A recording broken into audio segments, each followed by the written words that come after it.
Great. So Ram, Gary, Liana, Shanahal, I think we are ready to start. I'm sure someone else will join, but meanwhile we do start. So we'll just do a brief introduction, being the person in the room, and then I will lead the floor to Ram, Mudambi, and to our amazing guests to have this discussion going. So welcome everyone in the room to this panel on global value chains in a world of disruption. I will let Ram enter into the presentation of this very interesting panel, just to say that we're making the most of the hybrid modes possibly. So we were willing to have a very broad array of panelists, so we were not able to have them all here given the current situation, but we should be able to participate to the panel virtually. So I just anticipate now there will be a Q&A session later on, and so you're going to have the time to connect with this microphone here in the room with the speakers. But having just said that, I just leave the floor to Ram Mudambi to introduce our panelists and explain a little bit the functioning of this panel. Thank you very much, Valentina. It is my great pleasure to be here, and it's my great disappointment to not be there in person. This is a showcase panel for the track that Valentina and I organized on essentially the geographic dimension of international business.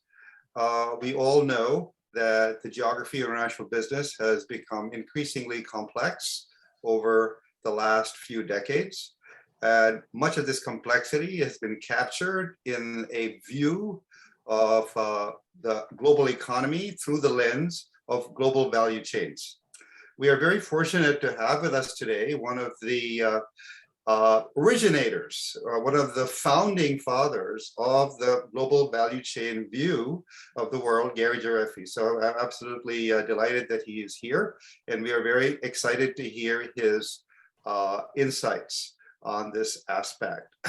Now, one of the things that we decided to do with the showcase panel was to examine this complexity in our current world.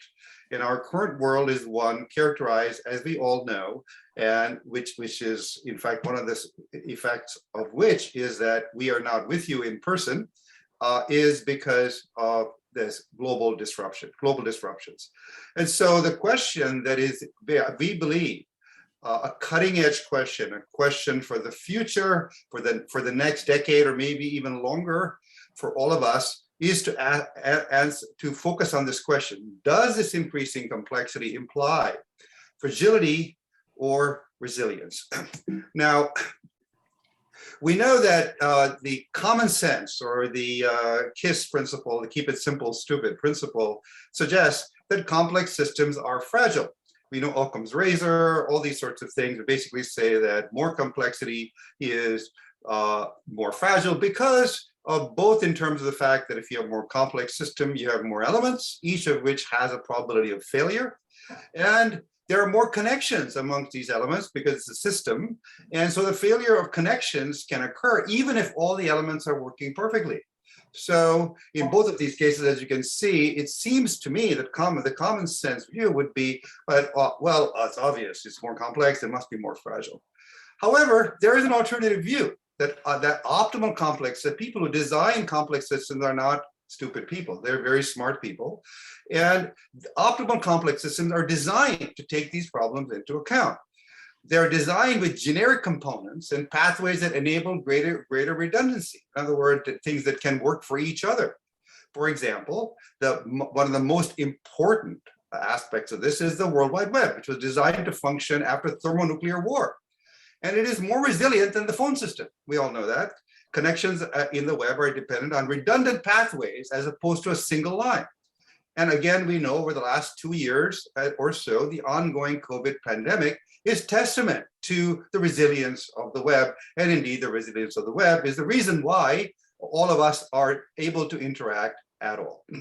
So this is clearly two possibilities here, two pathways, a fork in the road. And the answer, of course, as all good academics is going to be, it depends. And to answer how it depends, we're going to listen to a wonderful panel. Gary will start off, followed by, we have two wonderful young rising scholars in the area of international business, Liana Cano and Snehal Aute. The order we will go is Gary is going to kick us off, Snehal will follow, and Liana will go after that. Given that we started a few minutes late, we're going to ask the speakers to go for 18 minutes each. And after which we will open the floor for hopefully at 25 minutes of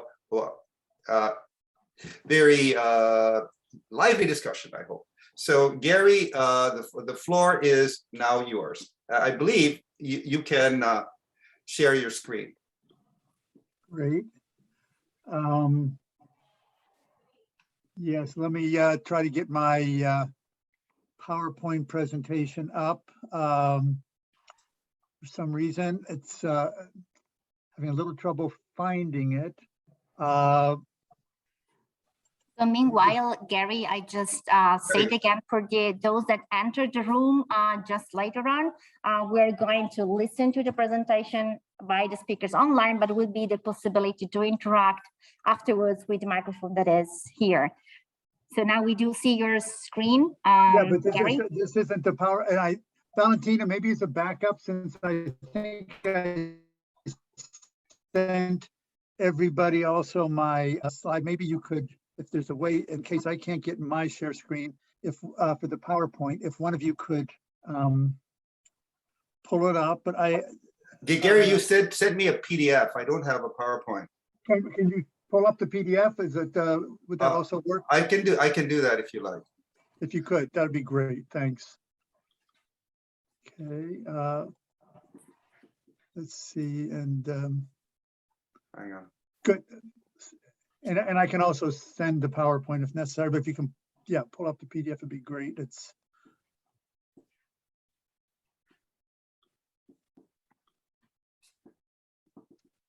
Can you see it? I can see Yes. the last page. If we can go to the first page, it'd be perfect. Excellent. Thank you. Is that on the full screen or? Yeah, I think that looks very good now. Thanks. And as Ram said, I'm sorry we can't all be talking in person, but I'm delighted to join you on this important panel. And so, Rob, if we go down the screen, I do want to talk about resilient global value chains in terms of the topic of this panel. And let me just, yeah, I think you might have to control it, Ram. Perfect. So what I want to do is taking advantage that we are with an international business audience, I want to talk about how I've seen this theme of resilience come up in terms of global value chain discussions with some interesting twists. And two things I want to emphasize here is how the public policy discussion in the US and other countries has begun to shape how we look at these value chains, and also how we can theorize a little bit better around the topic of disruptions and complexity that Ram mentioned at the beginning in order to frame our panel discussion. So I'm going to start out just highlighting the disruptions, vulnerabilities that are more general than just the pandemic. I'll give a quick a glimpse at how the Biden administration in the United States has been prioritizing global value chains and resiliency. And then I want to try to introduce a conceptual framework where we can look at firms, supply chains, or industries and countries as three interacting dimensions that I think affect not only how we describe, but also how we theorize about these elements. And I'll give a few industry examples and close with some policy implications. And then hopefully that will help give rise to a discussion involving all the panelists afterwards. So next slide, please, Ron. So in terms of supply chains, global supply chains, for a long while, I think we're viewed as a relatively esoteric academic specialization, especially coming out of the supply chain management community in international business. Very important in terms of how you get goods from one point to another, dominated by logistics discussions. But as supply chains went global, logistics and supply chain management became a lot more important, not just for how business operates, but for development issues involving countries. So one of the themes that I want to highlight is that the global value chains literature that Ram mentioned at the beginning has many overlapping elements with international business concerns, but it also has some very distinctive features because global value chains was really introduced by a set of development scholars looking at countries in different parts of the world in terms of what kind of development strategies they were following, how they linked up to different industries to try to pursue their development agenda, and also how government policies or development strategies affected the outcome. So what I want to try to highlight is where some of those areas of overlap were, and I know some of the other panelists will be able to address that, but also what's distinctive about a GVC framework and how we can build bridges between the global value chains approach and international business, which has fortunately been gaining a lot of momentum in recent years among some of the scholars that are involved in the IB networks that we're part of.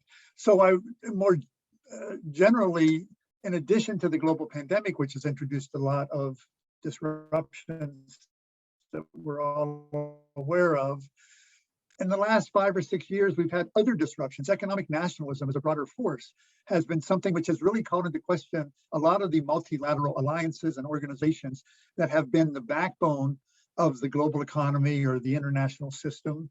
And so I think that we have to look at disruptions in a broader way, and I'll try to do that in the presentation. Next slide.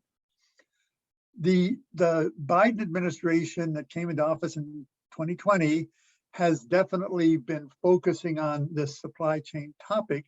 But as we can see from the title of this report that came out in June 2021, sometimes referred to as the 100-day report or 100-day review by the Biden administration, they're framing the study of supply chains and supply chain disruptions precisely around the concept of building resilient supply chains. In other words, how do we go from the fragmentations or disruptions that we've seen in recent months and years to something that is a healthier version, let's call it resilient, but they're tying it to the revitalization of American manufacturing and fostering broad-based or inclusive growth, which includes sustainable development. So a big set of objectives being put on the back of the supply chain framework.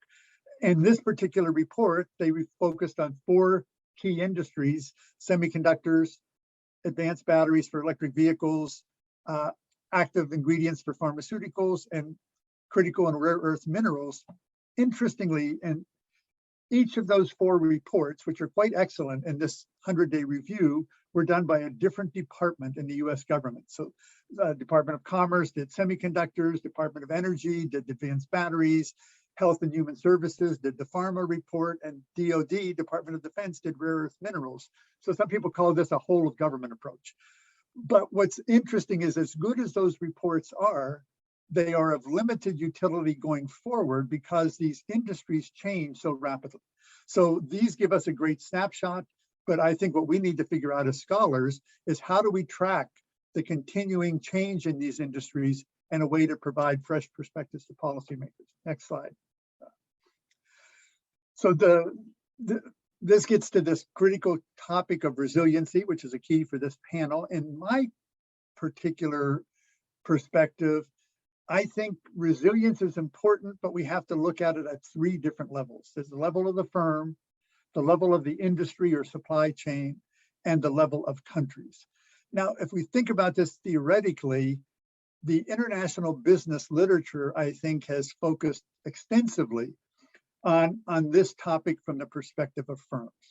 And I think Liana and others have made major contributions in terms of thinking about this through the lens of internalization theory that Peter Buckley and others have made well known.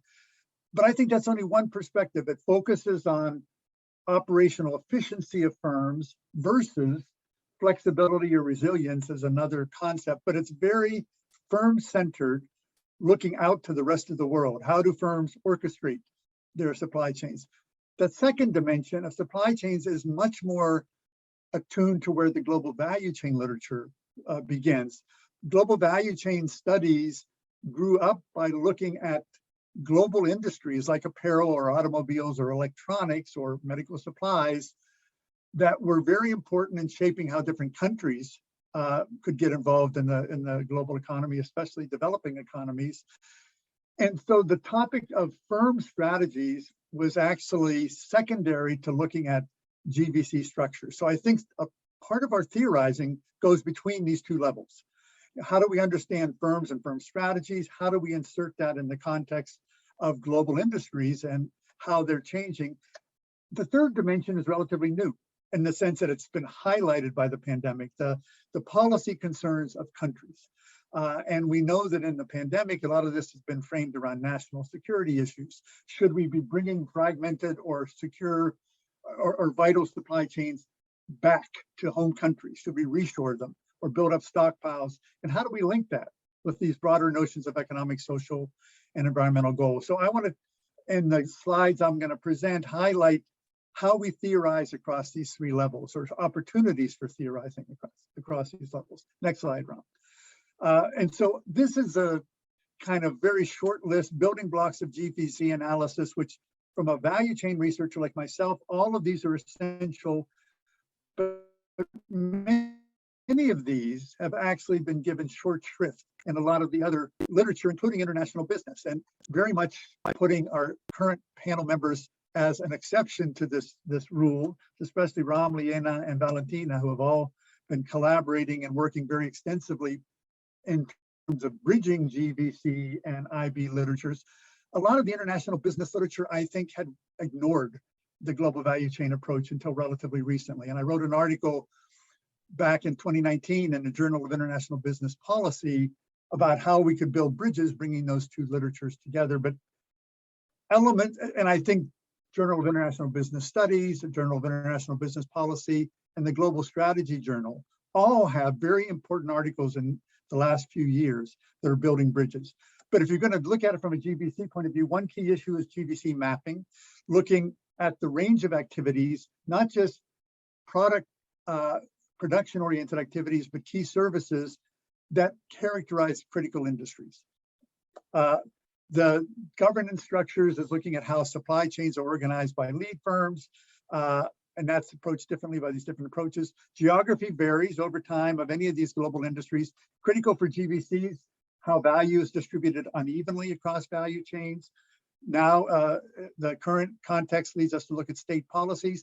And something I really want to emphasize is GVCs require comparative cross-industry analysis as well as overtime analysis. So quickly in my examples, we'll go to the next slide, Ram, and we can go one. I want to look at three industries, and I'm going to draw from this article listed at the bottom that came out of a special issue of Journal of International Business Policy on GVC-oriented policies. And what I want to focus on here is, if we're looking at the role of the state in value chains, one key policy area that has been critical is trade policies, both trade restrictions like import tariffs or quotas, but also trade agreements, how they affect firms' strategies, and how both of those then affect the structure of industries. And there's a feedback loop. So this is a very simple framework. Let me give a few examples. Next slide, please. If we look at this, so these are all taken from that particular article, but what I really wanted to try to do is take big industries like apparel, but look at them across time, because in all cases, we'll see key policies led to changes in the structure of the industry, but how we theorize about the GVC dynamics evolves over time. So in the first phase of apparel, this is kind of the prototype of globalization that was pushed by multi-fiber agreements, which basically gave lots of apparel producing countries access to import markets in the US and the EU. So it was a strategy to fragment these value chains, which was part of phase one. But over time, a different structure emerged in which certain East Asian countries, especially Taiwan, South Korea, Hong Kong, became industry middlemen and created something called triangle manufacturing, where firms of those three countries, these East Asian countries, worked with big US European buyers, and then they set up the supply chains all around the world. So that's a three-tier structure that evolved out of the original fragmented industry. And when we get to the third period, after 2001, when China was admitted into the World Trade Organization, we saw a phase of really striking consolidation, where China, Bangladesh, and a couple other countries dominated the industry. So policies were important at the beginning, but we have to look at these underlying GVC structures. Let's look at the next industry real quick, automotive. Here again, policies like voluntary export restraints in the 80s were attempts by the US government to rein in Japan, Germany, Korea, that all had very successful export industries. But part of what happens with trade policy is you have unanticipated consequences. And one of the consequences was these tariff barriers or quota barriers led a lot of each of those countries to undertake foreign direct investment in the US. Now that's predicted by a lot of the IB literature. You have trade policy restrictions that lead to an FDI response. What wasn't as much predicted was one, and period two, creation of NAFTA, North American Free Trade Agreement, and EU, regional trade agreements, began to regionalize this industry very much, and local supply chains evolved quickly. So we again see an interaction between policies, firm strategies, and then reconfigurations of the value chain. So if we go to the last case here, which is electronics, similarly, a policy gives rise to disruptions. We see changes in industry structure towards the fabless model of electronic production, and then continued trade liberalization measures lead to, in this case, modular changes in the organization of the value chain and a concentration, again, in East Asia and China. So a lot of emphasis has been on why China, the fact that China is dominating many industries, but we need a GVC and a longitudinal perspective to understand why and to see the bigger structures in which that's involved. Next slide, please. Quickly, just getting to the pandemic, next slide as well. A lot of literature on how different product markets have been changed by the disruptions of the pandemic, but each product has a different sort of story to it. Rubber gloves, all the exports were concentrated in Malaysia and Thailand. So that structure wasn't changed very much by subsequent concerns. Face masks, which is something I've looked at a lot, and ventilators both had industrial responses in the US, Europe to try to get firms to produce more quickly with some mixed results. And then vaccines has been a big story in terms of collaborative innovation. And an article that I've done with Pavita Pavanand and Torben Peterson coming out in California Management Review, we look at those. Next slide, Ram. Just to show you the framework, what we've tried to do here is look at those medical supply products in terms of what's happening in the crisis period, but theorization has to look post-pandemic as well. What we see in face masks was really big mobilization or scale up of production, but China did it in a very different way, let's say, than the US. China used state enterprises and its top-down structures. US tried to use a bottom-up approach leaning on multinationals through the Defense Production Act. The scale up was not at all as effective, took longer in the US and wasn't quite as effective as in China because the two countries have very different structured economies. Next slide. The big story is, as we all know, is vaccines. Vaccines have involved incredible collaboration in terms of pharmaceutical innovation.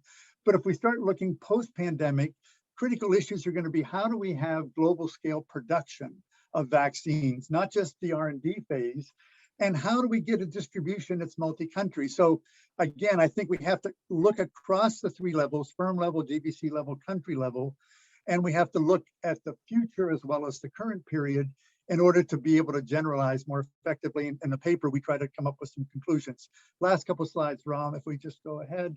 So what does all this mean in terms of policy? Next one, issues, and I'm just going to highlight two things that are options for more resilient value chains.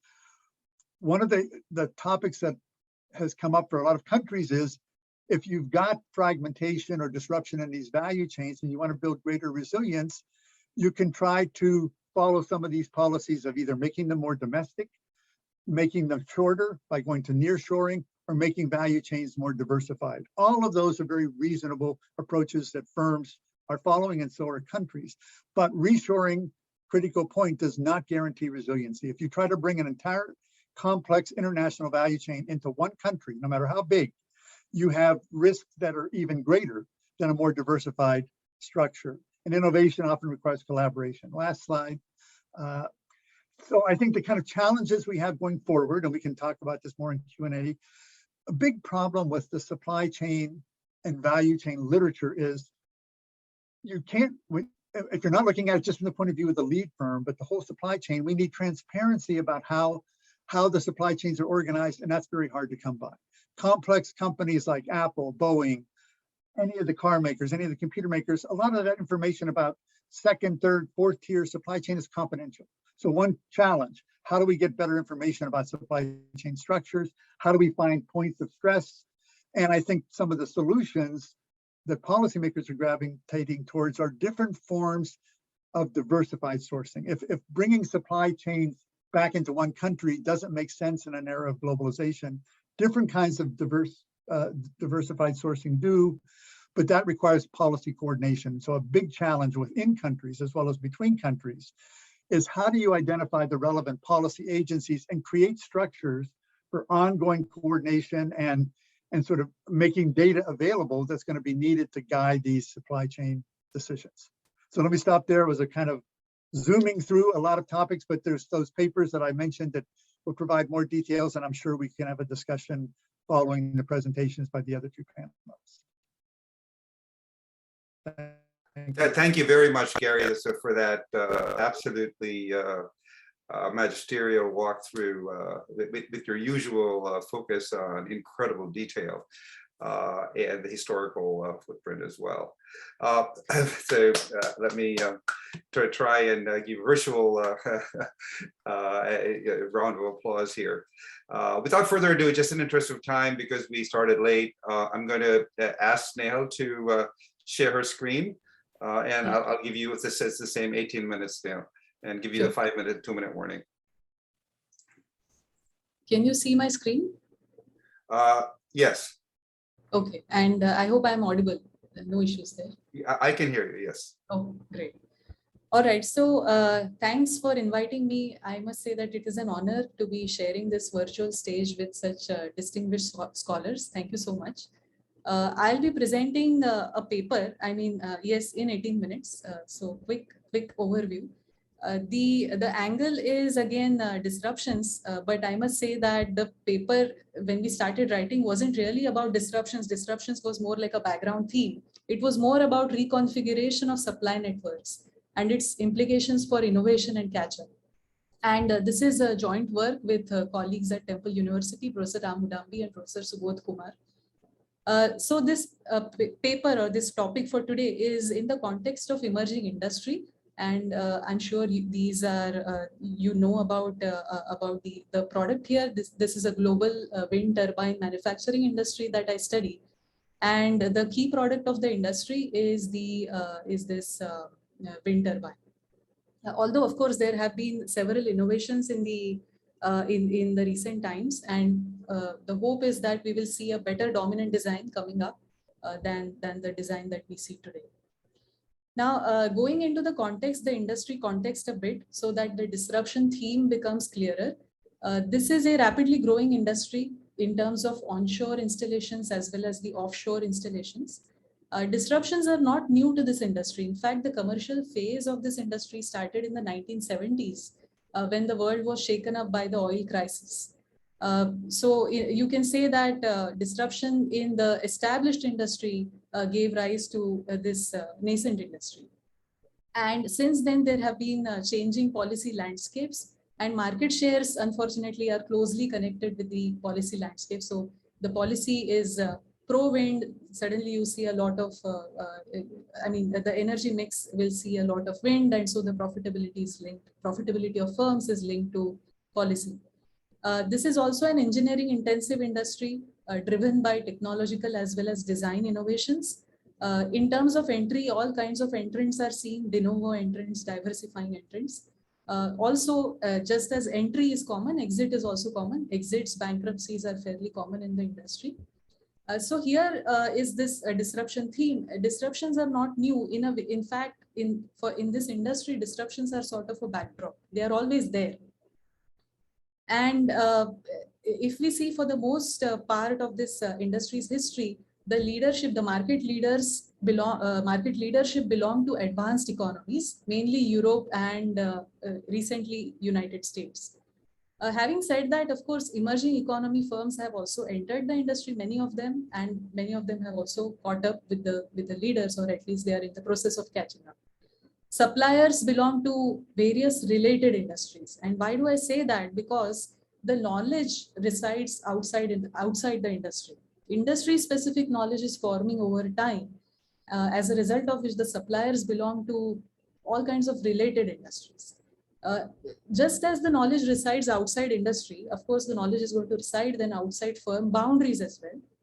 So here is the dilemma. Your firm's specific outcomes, these are knowledge-based, these are innovation-driven, but the knowledge resides outside firm boundaries.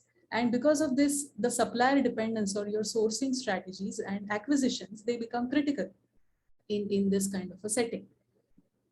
So moving forward, the other key feature of this industry, and again, I'm trying to link this all to the disruption theme, is that any growth or in terms of, say, projects, new installations, innovation, R&D, that is predominantly debt financed. And the reason being, many firms in this industry are private firms. More than equity financing, you see debt financing.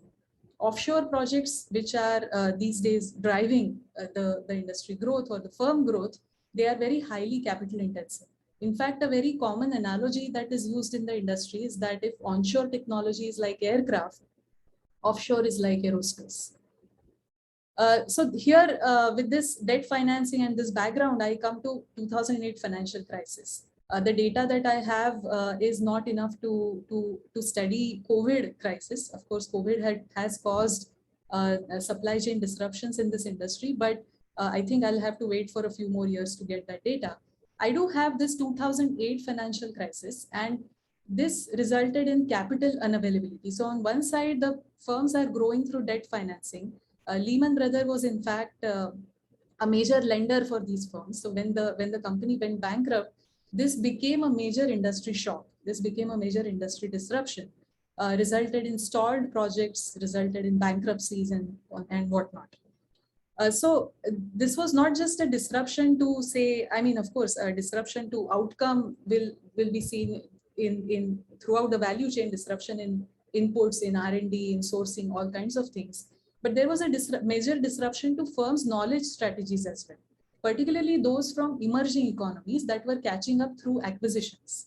So like I said earlier, knowledge is outside firm boundaries. So many times the leaders as well as the laggards are getting knowledge either through their suppliers or through acquisitions. And we just said that, well, there is not enough capital available. So suddenly these firms came under cash crisis. So if acquisitions are not going to happen, then these firms had to look at suppliers. The knowledge would come from suppliers. But if suppliers are going bankrupt, then of course the option is internal R&D. Whether you are capable of doing internal or R&D or not, that is the RBB story, which we'll perhaps get in the discussion section of today's panel. So just to stress the importance, so while disruptions are a backdrop, we do pay attention to this 2008 disruption, that being a major disruption. So here are these disruptions happening, and then there is a major disruption which happened in 2008. Just to put some more context in this industry, and I'm looking at the time, importance of suppliers in the industry. And because I'm a network scholar, I often look at the data using a network lens. This is the 80s picture of the industry. And the blue circles are the suppliers and the red squares are these wind OEMs. Now, again, you don't need a network scholar to interpret this figure. You will see a much nascent industry growing and mainly driven or the network is orchestrated by these suppliers. The size of these nodes indicates the power centrality, if you will. Vestas and Nordex, these are the industry leaders at that point in time. So compared to these big giants, Of course, they appear smaller firms, but in their own industry, they were making money. Now, if we move to the next decade, you will see the network is becoming complicated, or it's becoming bigger. There are more firms. There has been exit. There has been new entry.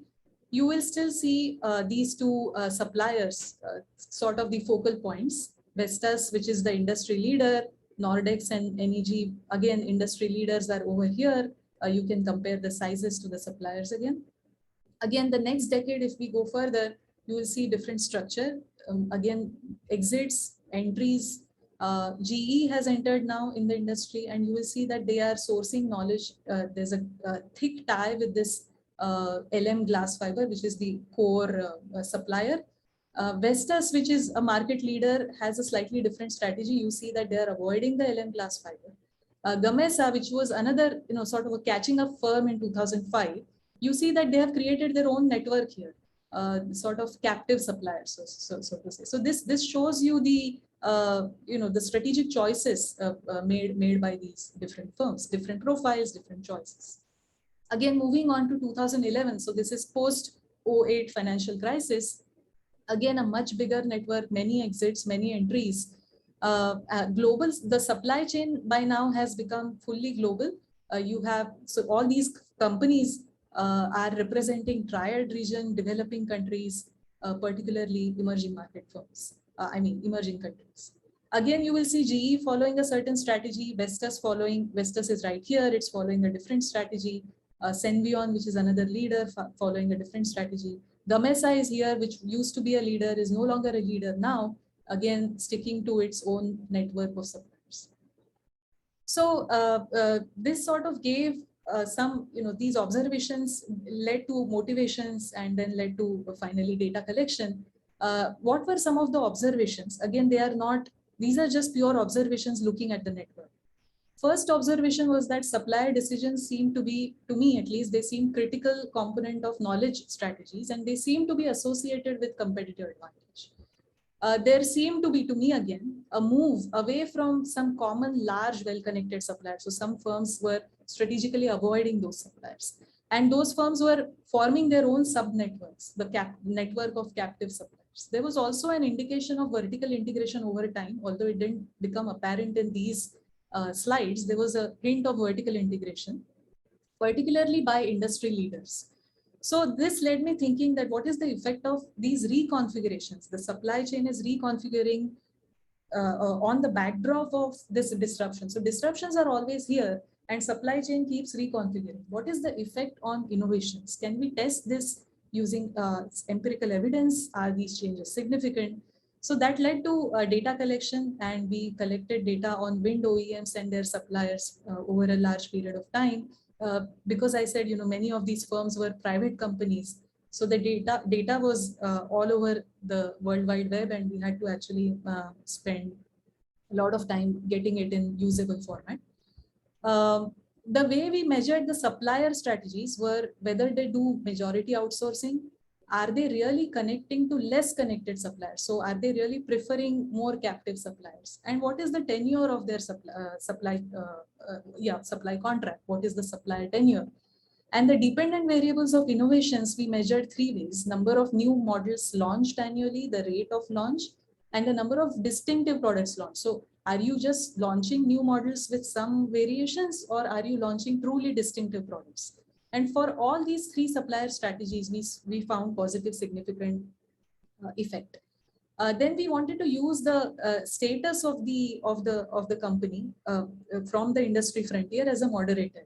And we saw the farther you are from the frontier, of course, it's going to have a negative effect on your innovation outcome. That's not exciting at this point. So direct effect is obvious. But when we moderated it with the 3 independent variables here, I think the findings are quite interesting.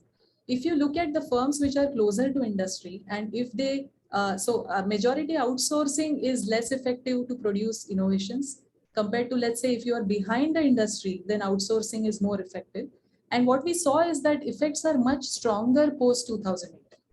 Because of this data range, this is what we could see. So yes, the disruption background exists, and the companies are slowly reconfiguring their networks. But when there is a bigger crisis, you see a bigger they're continuing this, but the effect is much bigger. Similarly, if we see average supplier tenure, then again, if you are behind the industry, then longer supplier tenures were useful, the effect being much stronger post 2008. And I think this might be more interesting to today's audience, that if you are behind the industry, this red line, and if you connect to more captive suppliers, the less connected suppliers, so your suppliers are only supplying to you, you have more such suppliers, then that actually results in positive effect on, I mean, that is associated with positive innovation performance. But that is not true for if you are the leader. So if you are the leader and if you have all these captive suppliers, then that's not really helpful. Again, the effect is stronger post 2008. So if you are the leader, then we just flipped the argument and we said, okay, if you are the leader, if you are close to industry, and if you connect to more connected suppliers, that actually resulted in a positive association with your innovation outcome. And same was, of course, opposite for the laggards. So what does it mean? Leaders may prefer vertical integration, but whatever that cannot be brought inside the boundary of the firm, they should perhaps seek more connected suppliers for that instead of the less connected suppliers. And just to quickly go over the summary and conclusion, for this paper, again, disruption was not the focus. However, this panel certainly has given me an idea to bring this disruption twist in the paper. Disruptions were common events. They were common events in this emerging industry. So almost like a backdrop. There were technological disruptions, there were geopolitical disruptions, all kinds of disruptions. The other key feature was that knowledge was always outside the firm boundary. Industry knowledge was slowly forming. So component knowledge from related industries became very important for innovations. We observe a trend in sourcing strategies, and that is majority outsourcing, partnering with less connected suppliers, and longer tenures. All of these lead to have a positive effect on innovations. So while the firm is in the initial stage of learning, let's say basic component knowledge, and is catching up with the leaders, these strategies are positively associated with their innovation performance. But as firm figures out the basic knowledge, then they may move away from these choices. And again, major industry disruptions like the 2008 crisis only enhances these results. So the reconfigurations that we saw may actually be bringing more resilience in this industry. Of course, the disclaimer is that COVID-19 effect is yet to be measured in this paper. Thank you.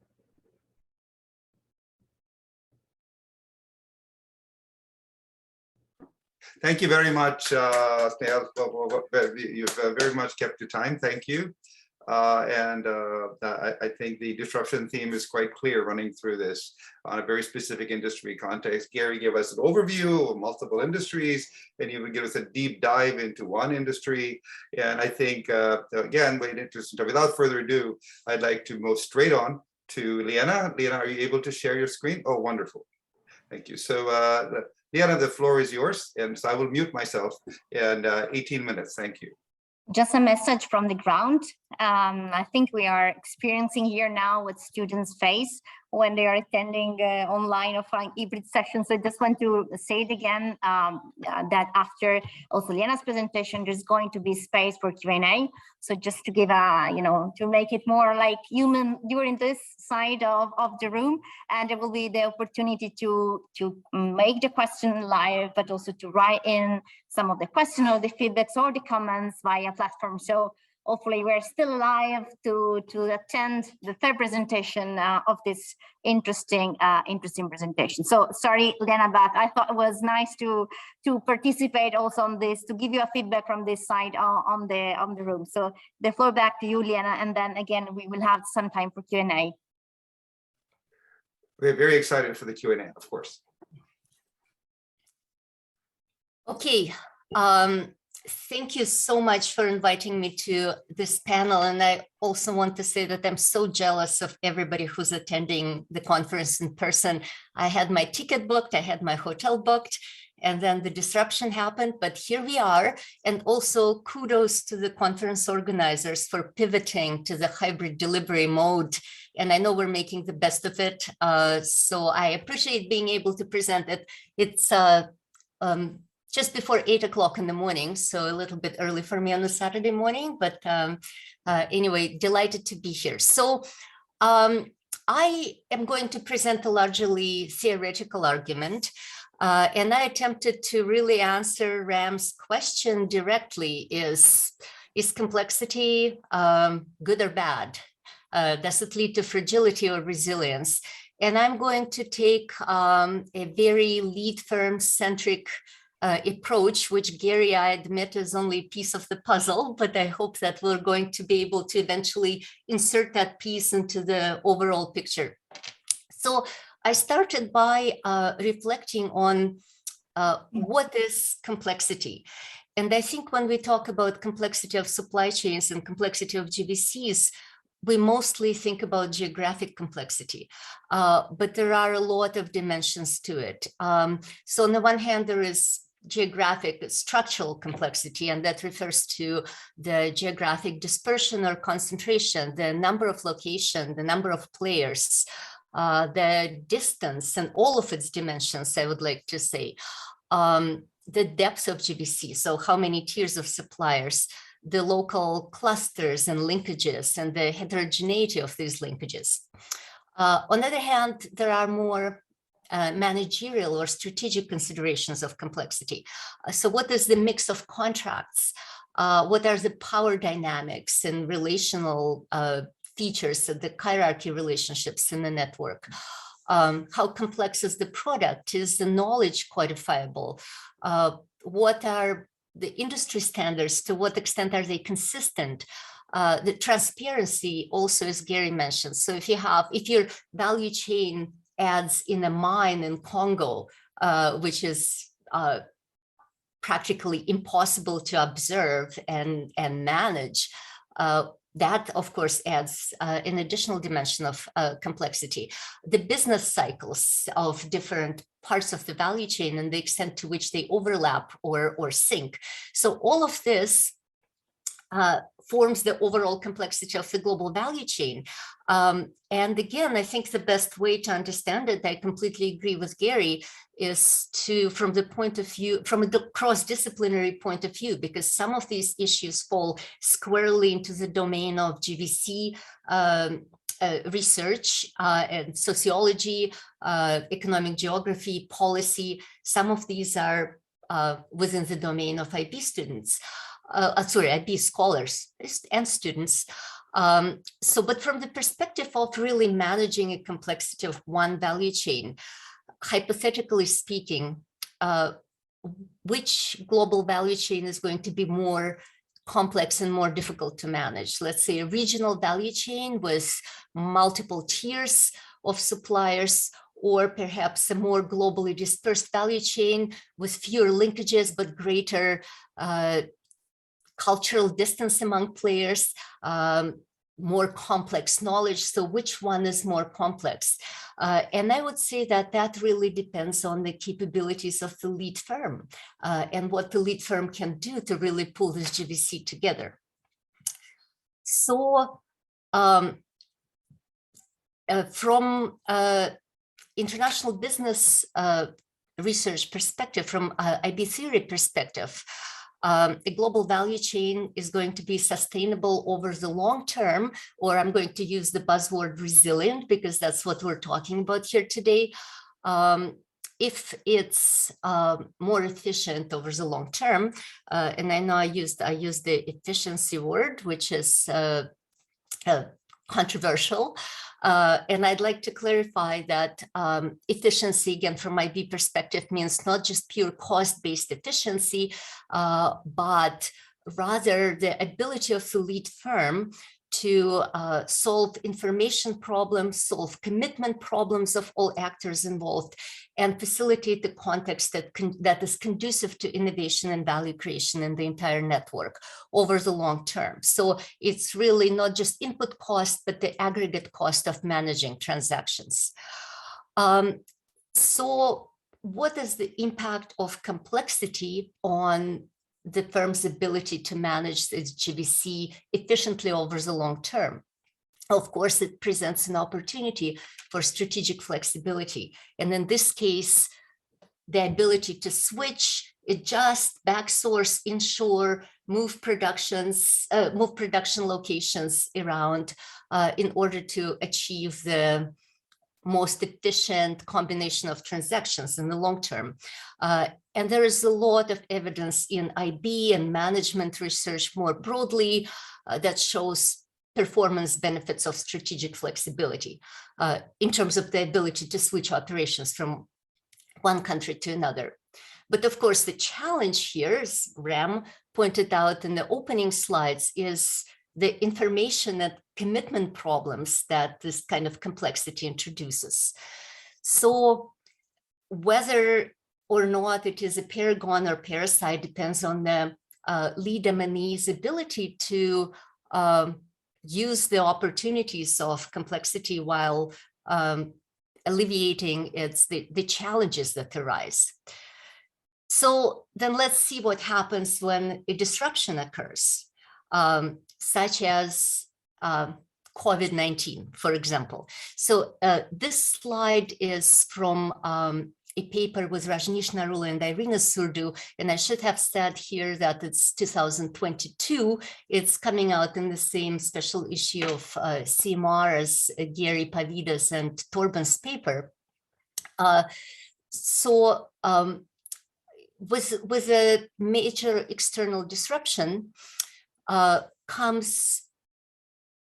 additional challenges to information, to the objectives of governance. So the economizing and bounded rationality, bounded reliability, and value creation. So the pandemic brought additional information problems, the ambiguity about the duration of the crisis, the uncertainty about input costs, the continued fluctuation of demands, the limited information on suppliers' vulnerability and the impact. And of course, supply interruptions and bottlenecks and government restrictions brought additional commitment problems, reduced access to host country resources, input shortages. So all of this created additional issues for bounded rationality, bounded reliability, and value creation. So the question is then, does complexity alleviate these challenges or exacerbate them? And it alleviates some and it exacerbates the others. So for example, fragmentation poses additional orchestration challenges. There is multiple locations enhance the complexity of dealing with policy and institutional complexity. There is higher demand on processing information from all of these dispersed locations. In a multi-tier supply chain, sometimes the lead firm doesn't even know where its tier 2, 3, 4 suppliers come from. So it's very difficult to predict the impact of the supply chain, to what extent the suppliers have been affected by the pandemic. But on the other hand, of course, the diversification of suppliers can help deal with input shortages by switching the flow of goods and services. So geographic spread limits the dependence on a particular location. So again, whether or not the lead firm can use the complexity to its advantage depends on the managerial governance capabilities of the lead firm. So I'm going to try in the next few slides to discuss the actual capabilities and the strategies that the lead firm can employ to deal with complexity of the global value chain. So for some reason I cannot move it. Yeah, here we go. So one is the global orchestration know-how. So here I refer to sophisticated managerial capabilities and systems that the lead firm can deploy to manage a very complex global value chain. And typically, these are found in lead firms from developed economies because the lead EM&Es just have not had the same long history of international business, of managing dispersed networks. So there is a study by Peter Buckley and Buckley and Tian a few years ago that actually shows fairly convincingly that lead firms from developed economies rely on their orchestration capabilities more. So another feature is, so I'm sorry, I'm having a bit of a hard time here with my mouse for some reason. So I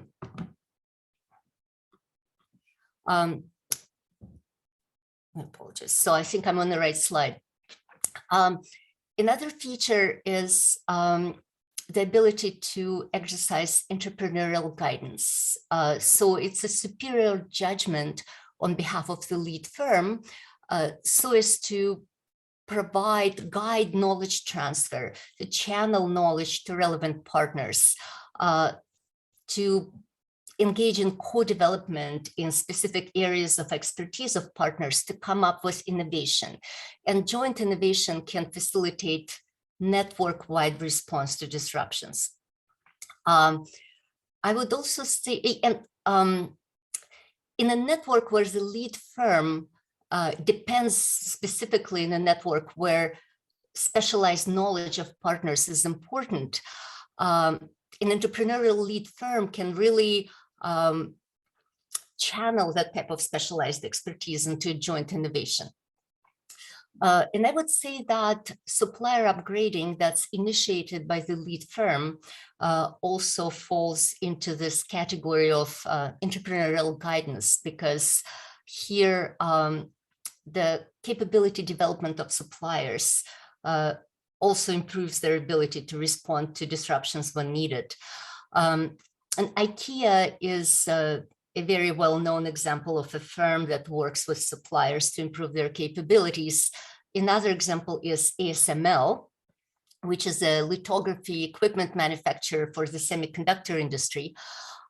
So that company over the years developed value sharing mechanisms with suppliers and has financed infrastructure required to produce new products, facilitated healthy margins for suppliers. So of course, when disruptions struck, ASML suppliers prioritized this company when the suppliers had limited stock of inputs. So that really helped response to a disruption of the pandemic. Got it, Ram, thank you. Okay, I'm trying to move to the next slide. I'll do it this way. No, sorry. Technology troubles.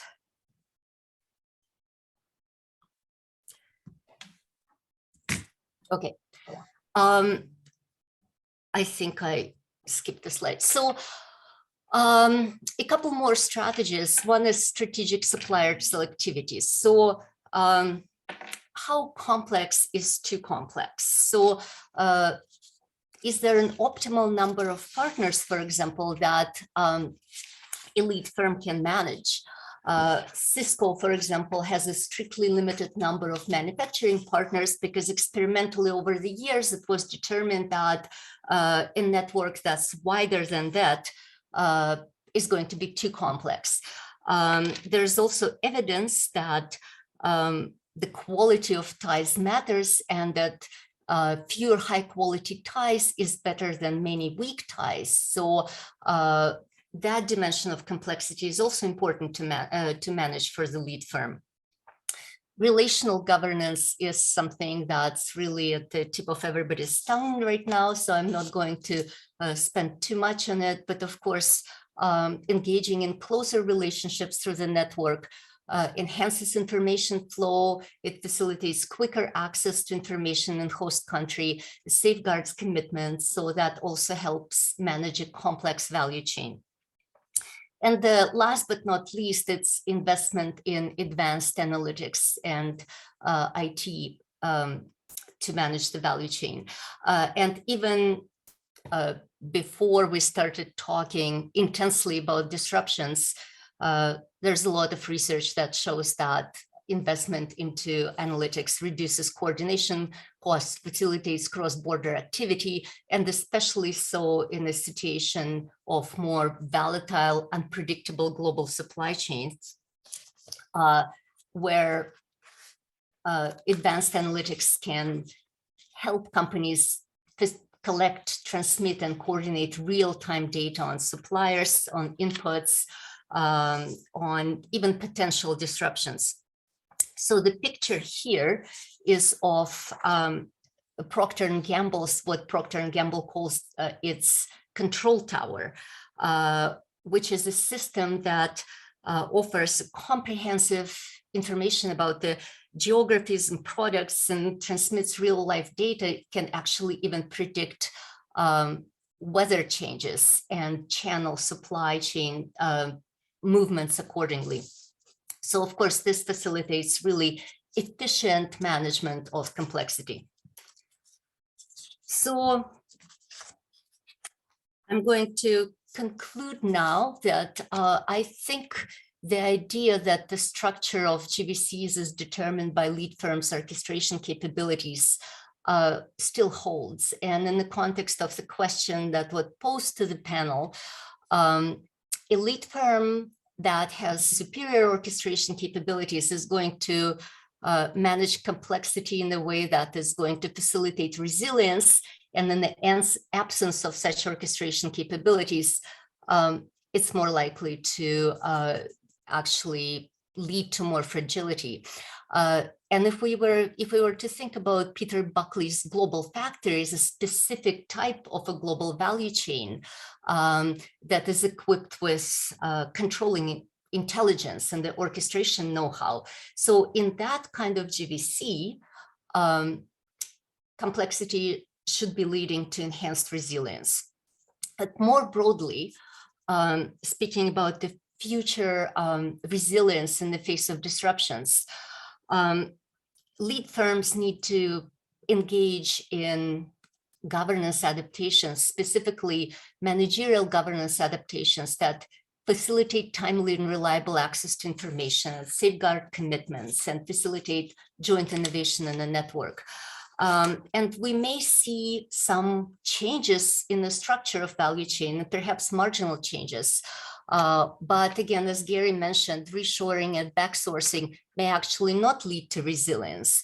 And it may not be feasible or practical, despite the pressures from policymakers. For example, case in point is the Pharmaceutical Association of American Researchers and Producers is pushing back against the suggestions to regionalize and localize the value chain, because the cost of moving very knowledge-intensive, complex manufacturing of pharmaceuticals is incredible, and the time required for it is also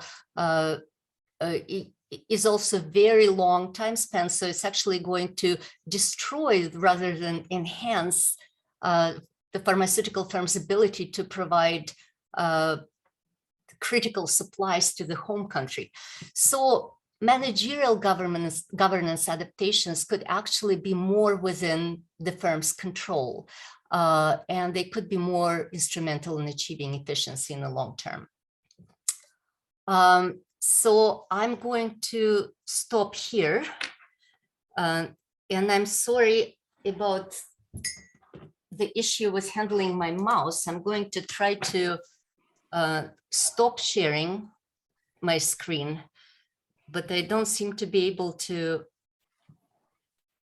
get my, okay, here we go. Okay. Thank you very much, Liana. Thank you. Before I hand over to Valentina, who's going to bring in the questions, first of all, let's give a round of applause to Liana for a wonderful presentation. And I think bringing us, I think one thing that both Gary mentioned and Liana mentioned much more directly is the issue of digitalization. And I think that's a very, very important aspect of global value chains, the issue of resilience versus fragility. Because of course, what digitalization enables us to do is it unleashes both centrifugal and centripetal forces, as Erco, Altio, Young, you and I wrote about in our paper this year in the Global Strategy Journal, that it enables firms, as Liana pointed out, to centralize certain intelligences and to control activities remotely in multiple locations. So both centrifugal and centripetal forces can be leveraged to enhance resilience, and not necessarily without resorting to things like backshoring and so on. Okay, with that, let me hand it over to Valentina, who is now going to bring in the questions, I think, both from the online platform as well as from the floor. So Valentina. Thank you, Ram. I think we are looking forward here to engage with speakers. It was a little bit challenging for us to follow, not having you here, but we are very grateful for the great presentation and discussion. So we were thinking of creating 2 opportunities for everyone to comment and share feedback or add questions. So of course, the first one is to come here and talk out loud and ask the question to the speakers. The second opportunity for asking question in this half an hour time we still have together is to go to this link that you see on the top, that is www.booklab.com/GVC panel. And you can go there with your mobile phone or your computer, and you can add the question or feedback there. So that's just a way to try to make the most of this moment together. But I see Ari wants to break the ice, and please come here. So you can also be seen, and you can use the microphone.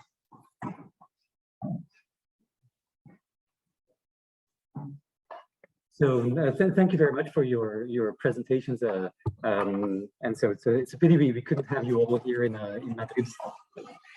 So the question I have for you is, so because of resiliency concerns, we have seen in the last couple of months increasing pressure by governments to try to intervene in global value chains and try to manage global value chains. Now, they've not only been doing that by trying to manage resilience, but also increasing to manage sustainability of global value chains as well. So a question that I have for the panel is,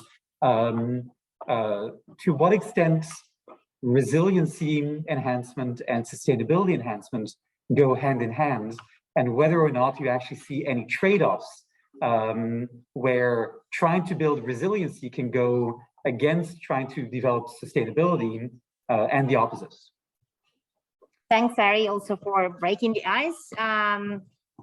While the speakers are taking notes, and maybe Ram can also use the chat to suggest the speakers how to go for it. Let me suggest again, if they're to people present here, maybe if you have a question, also you stand up, even if someone else is talking, so we know who else is joining. And again, you can use that app that I showed before, www.booklab.com/GVC panel, so that we can, if you don't feel up like coming out and coming here and talking loud, that's another opportunity. So one more question before we head to the panel? I think for now, Ram is back. Yes, please. But come over, no one will hear you otherwise. Okay. Perhaps we can go to the responses. The slides, well, the video Gary, will be go shared first, and then Snehal, and then Liana. But we can, we can just, if we get another question, of course, we'll take it right now. But if there's no immediate question, perhaps we can ask Gary, Snehal, and Liana to respond in that order. Okay, thank you, Ram. Ari, we're all jealous that we can't join you in person at the Madrid meetings. Thanks for your question. You know, I think that this, your issue of resiliency versus sustainability is very challenging, because sustainability, if we sort of think about it from the environmental sense, is again trying to enlarge the performance requirements of how firms operate. And what I see, and I'm just going to take a very specific example, is the countries are getting, there's trade-offs between resiliency in terms of sustaining production in a post-pandemic world, and actually innovation. And innovation, I think, is somewhat at odds with sustainability. Let me give an example. Take the semiconductor industry, which is one of the most critical that's being considered by all countries because it affects so many other industries. Right now, there's a big concern, and this goes to Liena's sort of lead firm orientation. Semiconductors right now is largely a highly concentrated industry where Samsung, TSMC from Taiwan, Intel are among the leaders, and Huawei is from China is desperately trying to catch up. In terms of the frontier of those industries, the big question is, how do you continue to make semiconductor production faster? And I know in the US context, one key issue was, how do you get all those top 3 companies to put new production facilities inside the US? So that's part of the reshoring argument. But one of the challenges is those fabs take $20 to $30 billion to make in their 3 to 4 years. Do you outrun the technology frontier by the time you even put them up? They're not sustainable in the sense that they're very high water use industries or plants. They're trying to put them all up around Phoenix, Arizona, which is a water challenged place, but because there's an ecosystem. So it seems like in the US case, I'm just going to take the example of semiconductors, innovation is trumping, and is trumping resiliency, trumping sustainability. And I think the same is true with the vaccines. So to me, the question right now is, how do we combine resiliency with innovation? And I would put sustainability concerns almost in third place in terms of which is vying for policymaker attention. But let me turn it over to the other panelists and get their views. I just have a quick response in that sustainability in the context of global value chains and sustainability in the context of, say, firm strategy, their profitability. We are still debating whether sustainability is a front-running sort of a question, or is it something good to have? Is it a talking point, or is it still key to sustain competitive advantage? So I think this issue, and when you build it in the context of global value chains, is a similar issue. So I would say I don't have a clear answer to that. I just need more research, I think. Liena. Thank you. Thanks, Ari, for the question.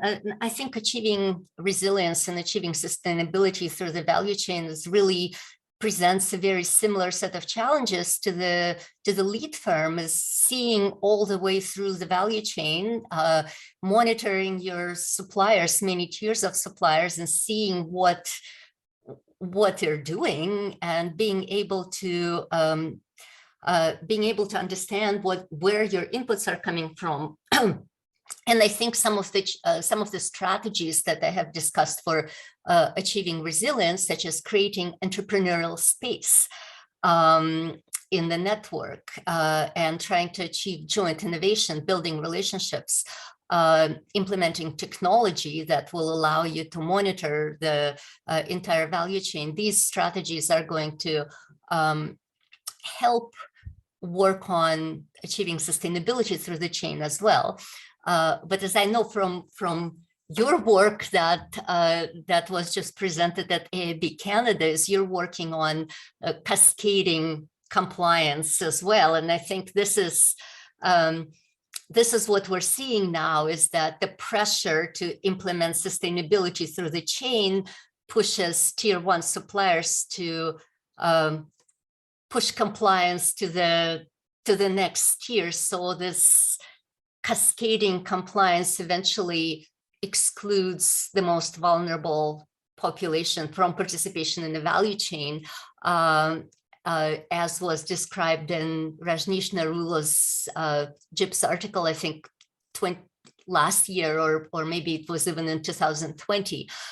So I agree with Snehal, this is a challenge that practitioners and scholars are yet to address. It seems that sustainability right now is addressed in a way that punishes some of the most vulnerable population in some of the most remote parts of the world.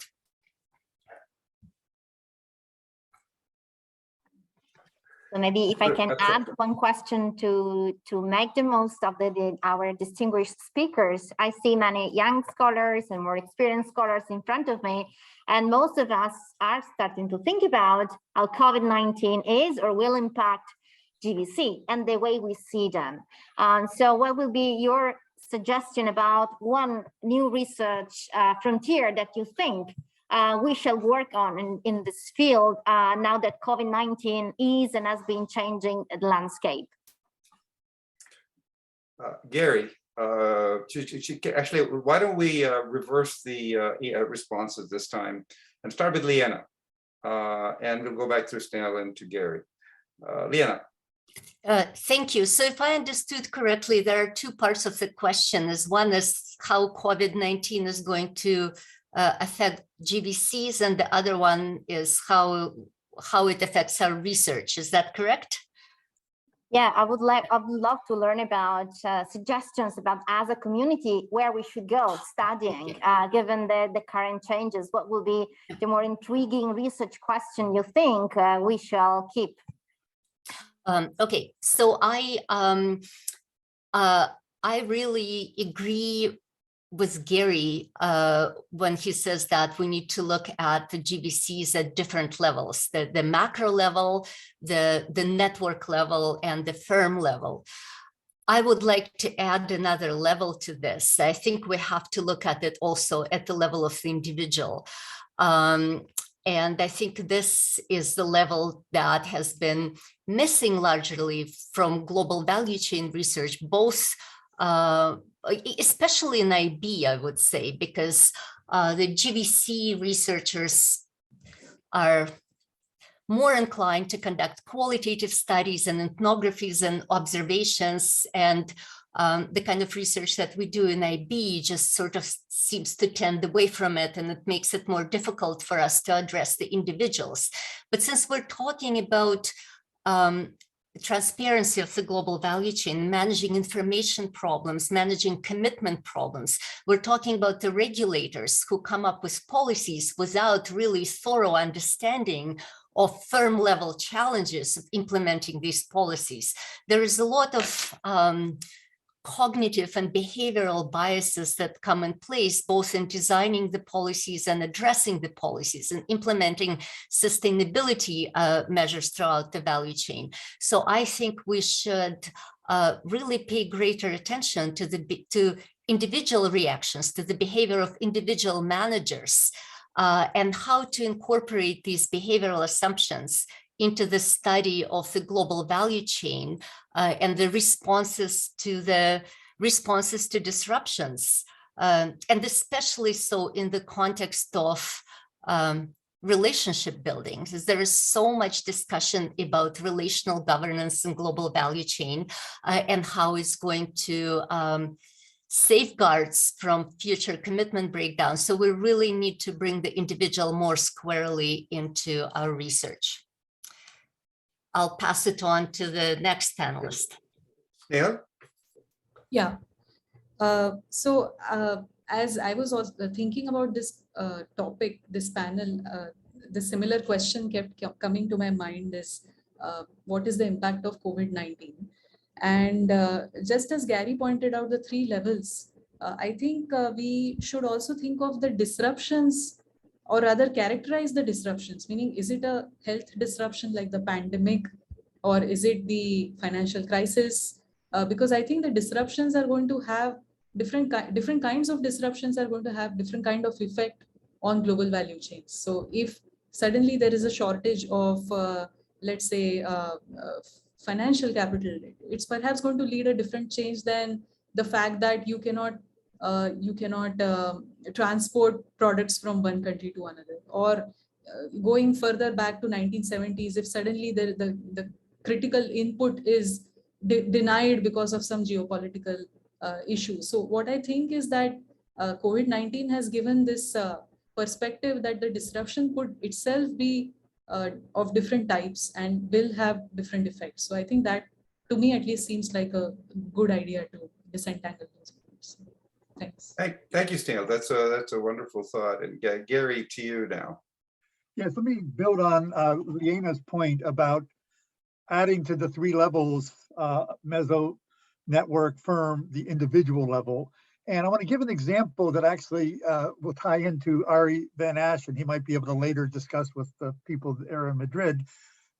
And issue, one of the questions was, how did GVC researchers build such strong ties to international organizations like the World Bank, like the International Labor Organization, UNCTAD, et cetera, in terms of trying to frame policy issues around the GVC agenda? And I think one key factor comes to this individual level and a network analysis.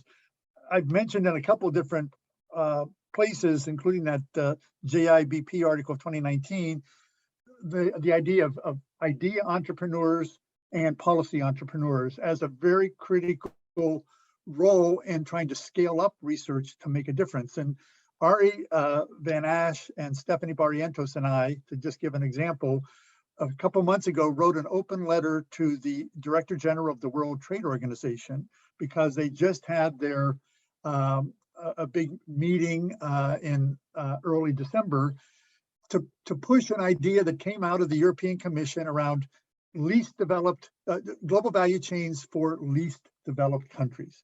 And it seemed to be something that links some of the insights of value-added research and the particular development challenges of countries at the bottom of the global economy.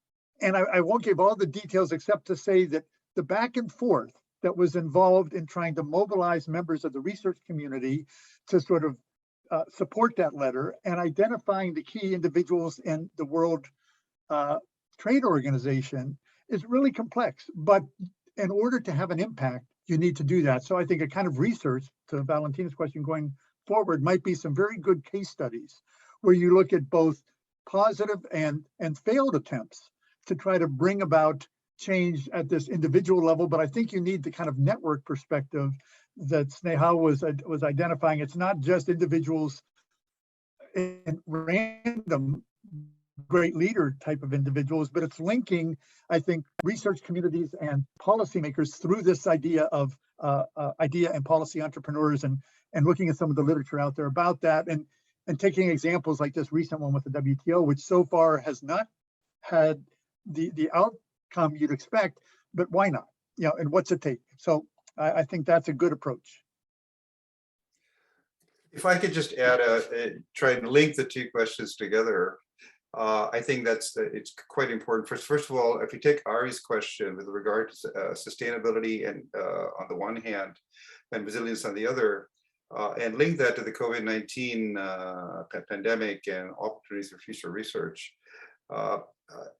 My own hat is that of an innovation scholar. I study innovation, and to me, to some extent, and I believe very firmly that this is true, that innovation is the answer. Innovation is the answer to sustainability. Ultimately, whether it's climate change or whether it is poverty, global poverty, addressing the needs of the least fortunate, all of these aspects, they have solutions which are based in innovation. So innovation must happen. Innovation has obviously brought us things like renewable energy. It has brought us things like the ways and means of bringing Bangladesh into the global value chain. All of these are products of innovation. So innovation is something that is fundamentally critical. So therefore, addressing sustainability requires innovation and the resilience aspect to some extent. So that's sort of the connection between the two, because in order to have, you need a resilient innovation system. A resilient innovation system in order to answer any sustainability question, any sustainability aspect of the world. Now, how do we have a resilient? This brings me directly to Valentina's question, which is COVID-19. What has COVID-19 done? As Snail correctly pointed out, different disruptions affect resilience in different ways. The 2008 financial crisis affect capital market. The trade wars tend to affect movement of goods. So the 2008 crisis affect movement of capital. Trade wars affect movement of goods. COVID-19 affects movement of people. That's the reason why we're doing this, right? Because we're not able to move. Now, movement of people, this is a very critical aspect, because innovation, in my view, is a new innovation. Radical innovation is fundamentally dependent upon face-to-face communication. I mean, no matter how much we can say, one of the reasons that we are here today in this particular format is because I know Gary already. I mean, we knew we met earlier. Valentina and I met earlier. Sian and I met earlier. Leanne and I met earlier. And it is very difficult to establish new connections in this form, right? We established our connections in face-to-face communication. And COVID-19 is reducing face-to-face communication, whatever else it may do. You know, if obviously many of you are in Madrid, wonderful and happy that that's happened, but clearly many people are not in Madrid. And therefore, all of us who are not in Madrid are not making new connections. And this lack of new connections, this is, I think, something that needs to be documented in a case study way, in a quantitative way. How much is this affecting us, and how can we deal with that? Raj Chaudhary at Harvard, for example, has a wonderful new research stream looking at work from anywhere. Right. So if you have work from anywhere, how can work from anywhere generate innovative outcomes? How can work from anywhere generate face-to-face connectivity?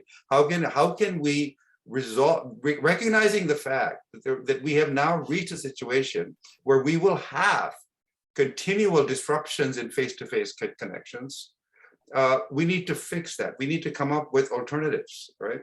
And that Raj's the approach of work from anywhere, that's one way, but there are others, right? There are thousands, tens of thousands, hundreds of thousands of all of you out there who should be thinking about how we can do this going into the future. So I'm going to stop here. We have a couple of minutes left. That was sort of my wrap up, but I'm going to hand it to Valentina to give us a final wrap up of our session. Ron, actually, we did experience here today the challenges you were mentioning about working at a distance. We would have loved so much to be with you today, and trying to interact with you at a distance was not easy, but definitely was really worthy. I think we go home with a lot of insights. Someone was also asking about the possibility to access the materials that you shared. And if the speakers agree, I could allow, maybe if you write to me, I could share them. And again, thank you all. Just to add that link that was shared before will be open. So if you want afterwards, after a coffee, to think back and to write something, that link is going to be open and our speakers are going to see it and eventually may want to respond. So that could be also another way to keep in touch. But I know that there are other sessions going on here, so I will stop because I know people may move to other sessions. Again, thanks a lot. It was great to see you, Ram, Gary, Liana, Chinal. It was really great, and I guess we can just give a round of applause again, everyone, to thank you.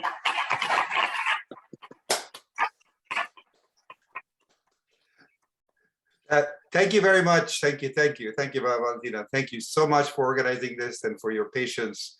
Thanks all the panelists. Thank all the panelists for wonderful, wonderful presentations. Thank you all again.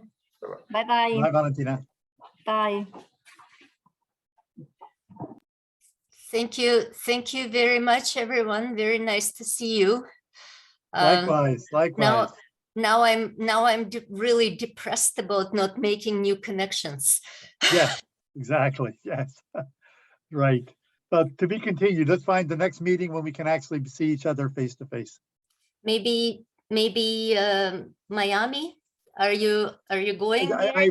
Yes, I would probably go to the Miami meeting. I know there's a SASE meeting in Amsterdam in July, and I'm going to be in Copenhagen actually April, May, June at Copenhagen Business School. So that'll make it easier for me to get to the Amsterdam SASE meeting in July. So that's one option. And Miami would always be something I'd be delighted to go to because my family's in South Florida. So. Okay. Well, thank you very much for sharing your insights. It was good. And I saw you had a question we didn't get to at the very end. No, I just wanted to mention another thing that's interesting. I guess we're probably on the big screen. Let's just continue talking in terms of